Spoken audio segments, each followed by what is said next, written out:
I'm Will Perry. I'm Director of Strategy at the Regulator of Social Housing.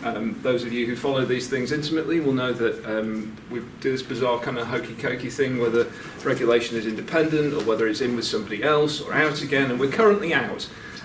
It happens nearly as frequently as we change housing ministers, which is where I'd like to start. What I'd like to talk to you about this afternoon, I'll talk a bit about regulation, but I'll also give you a few thoughts, not official regulatory thoughts, but just a few kind of ideas about where government policy may be going in the next few years.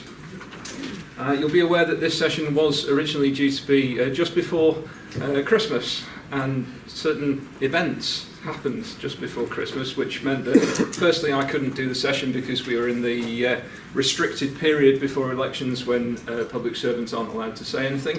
We love those periods because you just everyone ignores you. But since then we've had the election, we've now got a government with a working majority, and we've had a first Queen's speech.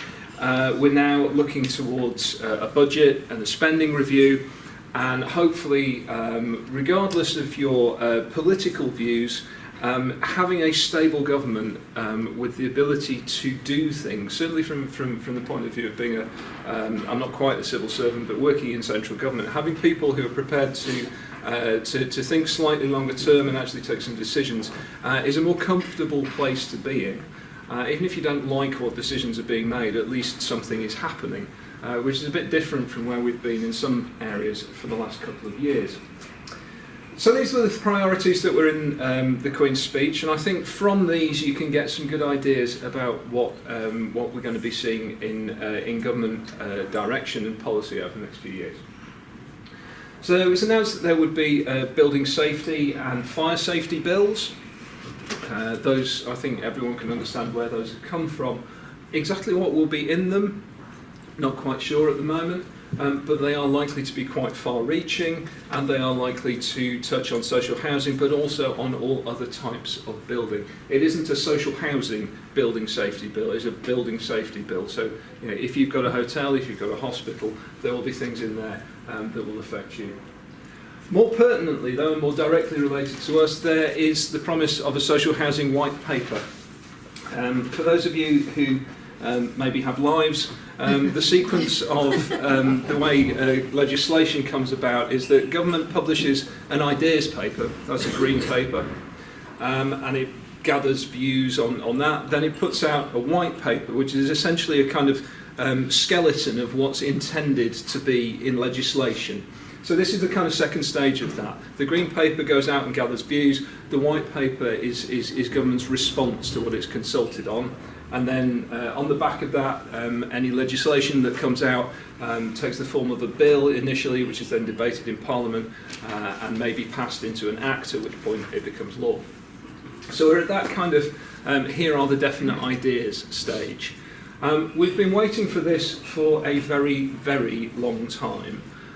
So this is all consequential on Grenfell. It's government looking at how to respond to the various issues that Grenfell revealed. So not just about building safety, not just about construction, not just about fire, but about responding to some of the ways that tenants in Grenfell and other places feel that they were treated by their landlord, feel that they were treated by the social housing system more generally.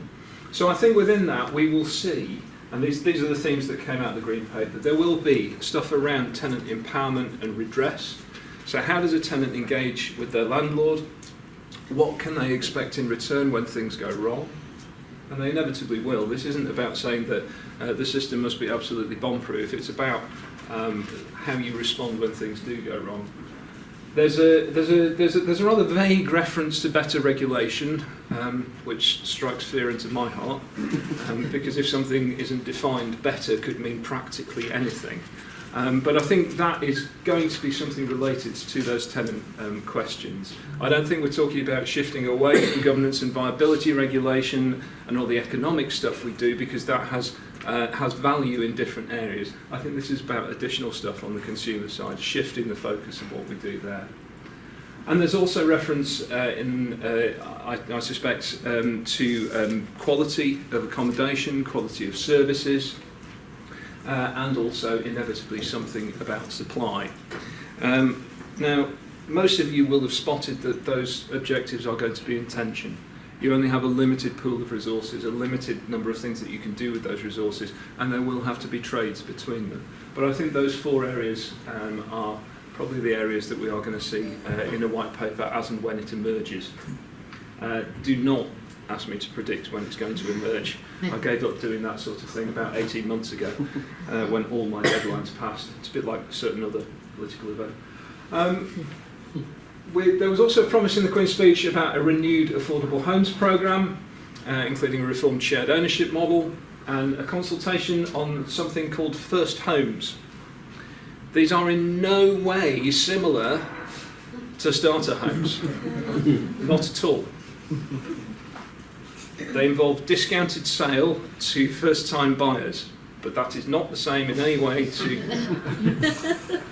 because obviously it's got a different word in the title. The technicalities of that are a bit different from the starter home idea. I have to say idea because you can't really talk about starter home delivery because there were a grand total of, there was a round number of units delivered under that scheme. There's also reference to leasehold and private rent reform, which will touch on some of what your organisations do, but it's primarily private sector. And there's also the promise of a £10 billion single housing infrastructure fund, which is aimed really at a kind of unlocking sites, so that there is funding there to get the utilities in, to get the remediation done, to get the roads in place and enable the housing to be built. So that's what was in the Queen's speech, and I think that's a reasonable guide to where you can expect government to start acting. But unpacking that a little bit, I think you can see 4 fairly distinct themes, some of which are explicitly present there and others of which are in the background. First off is safety.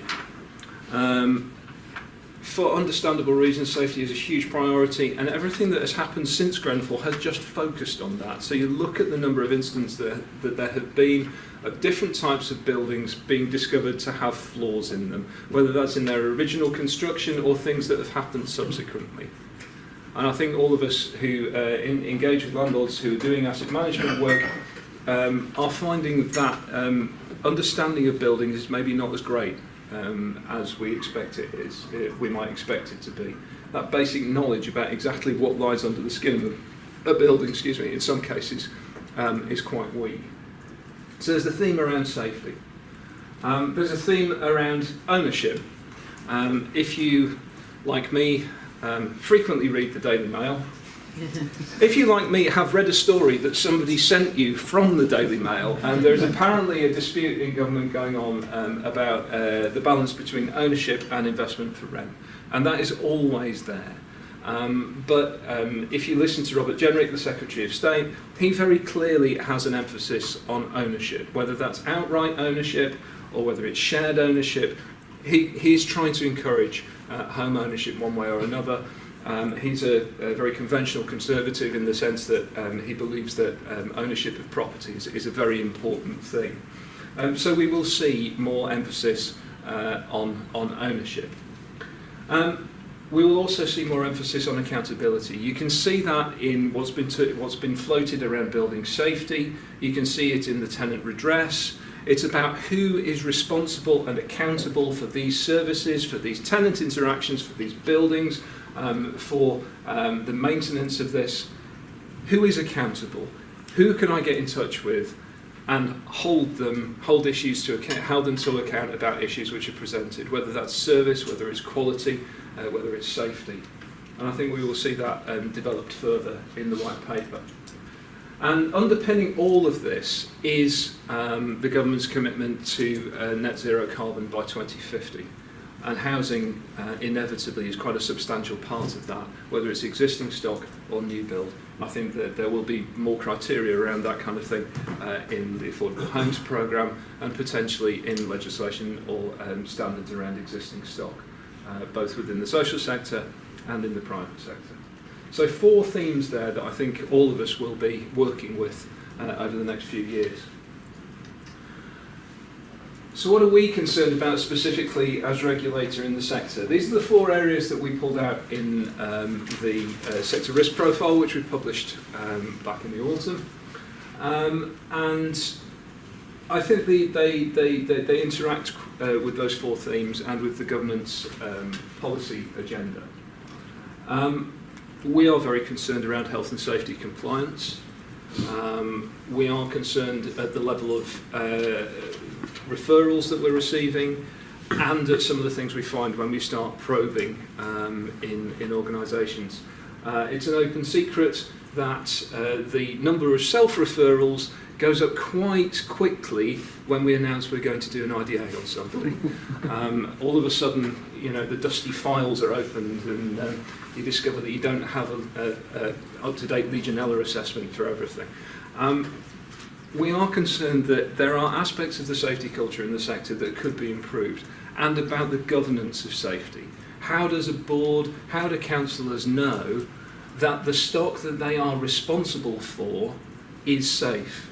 If a tenant came up to them and said, how can you tell me that I am not in danger in my home? What are the systems that are in place to enable a board member, to enable a councillor to give an honest answer to that?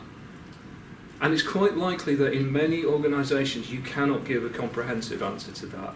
Housing is dynamic, buildings change, assessments go out of date, but they need to be maintained. We need assurance that the systems are in place and that they are based on good data, that you know where you're starting from. Because if your data is shonky to start with, any assurance that you're resting on that data is equally shonky.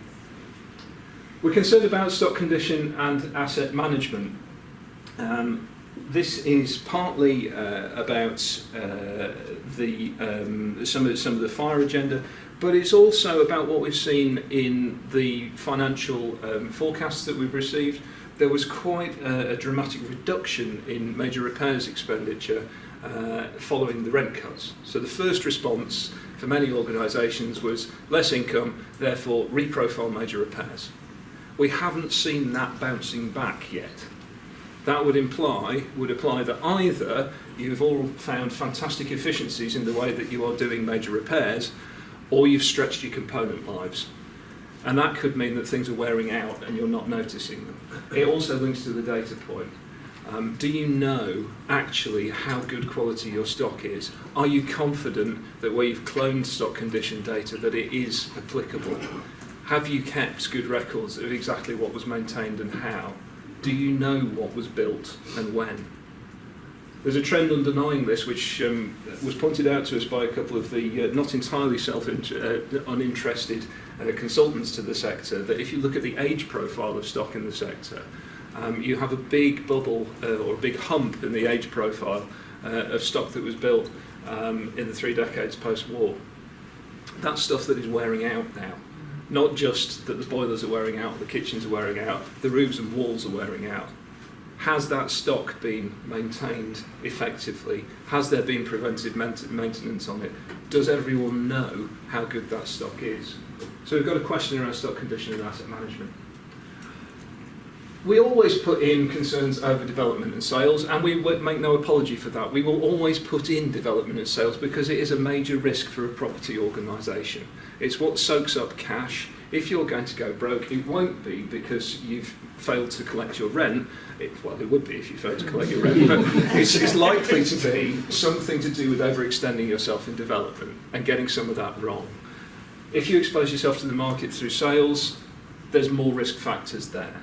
Now, we are confident, and Jennifer's in the room, so I have to keep emphasising this point, we are confident that the sector does not currently have an excessive exposure to the housing market. And providers who do engage with the housing market are generally doing it pretty well. They're doing it in small tranches, they aren't overcommitting themselves, and they generally have good systems in place. However, if you've got organisations who haven't got experience in that kind of area, who are moving in, if you've got organisations who have weak governance around control of their development programmes and their forecasting, they are going to be a concern to us.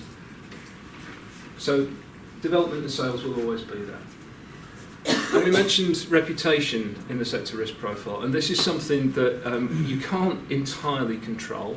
There will always be a random factor that catches you out. Something will go wrong that you didn't expect. But this sector is fundamentally important to government, but it also sucks up a lot of public expenditure. So you have a reputational exposure there around how you run your businesses, how you present your businesses. You have a reputational exposure in terms of how you treat your tenants. There is a significant chunk of councillors and MPs' postbags that relates to your tenants and your activities. It's very easy to lose a reputation. It's very difficult to rebuild it once it's been lost. And I think what a lot of us are finding post-Grenfell is that exactly how difficult that can be. And we're in that position too. We don't want you lot to destroy our reputation because we're quite proud of it. And we'd quite like to not be put in situations where we have to demonstrate that we are effective. So, in terms of our specific priorities in terms of what we're actually going to do, the geeks among you will recognise that this is the formula for differentiation. I vaguely remember it from A-level maths, which I did pass a very long time ago. But we will be bringing in a differentiated approach to our engagement with providers. Some of you may already have been subjected to this. We're not stepping away from IDAs and stability checks and quality surveys, we're enhancing it. So if you're a large provider or if you're doing a significant amount of non-social housing activity, we will be doing IDAs more frequently. They won't necessarily be quite as all-encompassing in scale. They will be focused on the risk issues, but we will go into depth with providers every other year who fall into those size bands and diversification bands. And we will still question your chair on their own in the interrogation suite because we enjoy doing that stuff. We are recruiting soon. If you know any sort of people with those kind of issues and tendencies, very happy to be introduced to them. We will also be looking at VFM and how implementation of, or the response to the new VFM standard is going. We have a publication coming out, should be before the end of the month, which includes the metrics, the defined metrics, but also some commentary on what we've seen in reporting in last year's accounts. Sneak preview, it's a bit mixed. There are some people, there aren't quite as many this year who just failed to follow the basic instructions to divide this number by that number. There are some instances of people who've adjusted what those numbers are, carefully shunting expenses off into non-social housing or moving stock between categories to flatter their results. Please don't. We can see it. We're not that dumb. And I'm not sure what you think you actually gain by it. There isn't a right answer on VFM metrics, and if you try and put yourself in some sort of best quartile for all of them, you will fail because some of them work against each other. That's not the point of those metrics. The point of those metrics is to provide consistent information that can be compared between peer groups. Similarly, there are some weaknesses in the VFM reporting around setting strategic objectives, setting measures against those objectives, and then reporting about them, both backward and forward-looking. There's no point in setting a forward-looking objective and then not figuring out how well you did against it. That doesn't really tell you very much. And there are some gaps in presentation, shall we say, of trends that maybe where you didn't hit a target, and explanations, honest explanations of why some of those things didn't come off. There's no shame in admitting that you set yourself an over-ambitious target and didn't hit it, or that things got in the way and you didn't manage to achieve what you did. The point here is transparency and honesty and accountability, what we were talking about earlier. We have a selection of new models and types of provider who are presenting us with a selection of regulatory challenges. So for-profit providers, providers who are backed by various forms of equity, some of the lease-based providers who've got a number of headlines. We need to work out exactly how we engage with those providers, how we get enough regulatory assurance about those providers, because they look very different in many cases from the conventional traditional providers that we're used to looking at. But our requirements, the requirements of being an RP are the same, whatever your status, whatever your funding model are. You still have to meet the same standards. We need to look at our organisational resilience. We need to look at your resilience as a sector. There are a lot of things coming down the line. If you sort of explore all of those themes to their logical conclusion, there's a lot of safety expenditure that needs doing. There's a lot of safety resource that needs to be found. There's a lot of energy efficiency that might be needed, both in existing stock and new build, if we're going to become carbon neutral by 2050. That is going to stretch the resilience of the sector. We need to know where the boundaries are, so we're going to be doing work on that. We will continue with rent regulation of private registered providers and now local authorities. So the new rent standard came out a few weeks back. Our remit has been extended to actually regulate the rents of local authorities, which I'm sure will be a fun experience for us and a fun experience for them. The team that is going to be doing that, we are recruiting shortly and will be reporting to me. None of the existing stuff what they're all So that's an area where we will be taking on something new, and we will be developing consumer regulation. That's a euphemism for doing whatever the white paper says we ought to do. But I think even within current powers, we will be looking at what we can do to, enhance consumer regulation as we move towards wherever the white paper takes us. So those are our particular priorities.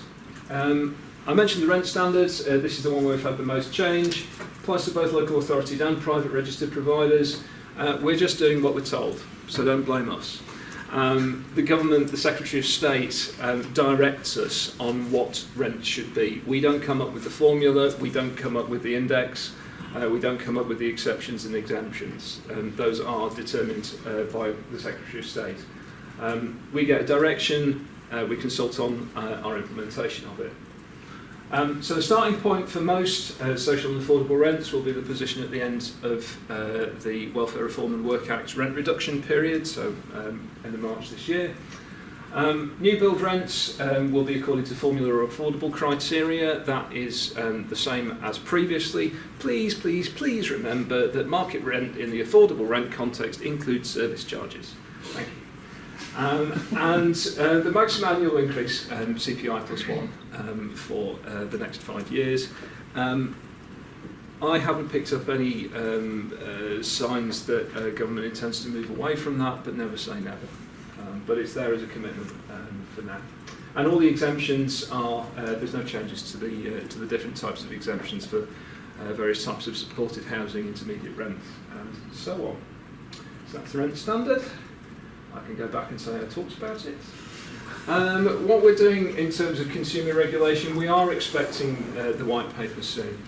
I don't know specifically what's going to be going into consumer regulation in future, but it would not surprise me at all if there was a lot about tenant accountability, organisations being more approachable, being more transparent, something about respect. I don't know how you regulate respect, but I think it's something that we are all going to have to consider about how we engage with tenants. There will be a lot in there about safety and accountability for safety, and doing all of this in a transparent way so that stakeholders, particularly tenants, can look from the outside and say, I know why I'm safe and I know who to talk to if I'm concerned. It's likely that regulation will be more proactive than currently. How proactive, I wouldn't want to speculate, but I would expect that some of the constraints that are around us in terms of the serious detriment test will be looked at. So there will be something around the information that we need to take from providers and that they need to put out to their stakeholders. And there will be some form of engagement. I would say, though, that this is all good stuff to be doing anyway. you don't need to You don't need to wait to be kicked into this. There are things that organisations can take on board now about how they relate to their tenants, how tenants are engaged with them, how they present themselves, how they are accountable, how they demonstrate that accountability. It's similar issues to what I was talking about with VFM. It isn't about hiding what you're doing, it's about explaining it and presenting yourselves to your tenants as transparent and accountable. Because ultimately they are your customers and they are people who live in your properties and call them home. So that's consumer regulation. And that's about all I specifically wanted to talk about. I'm very happy to take any questions. Well,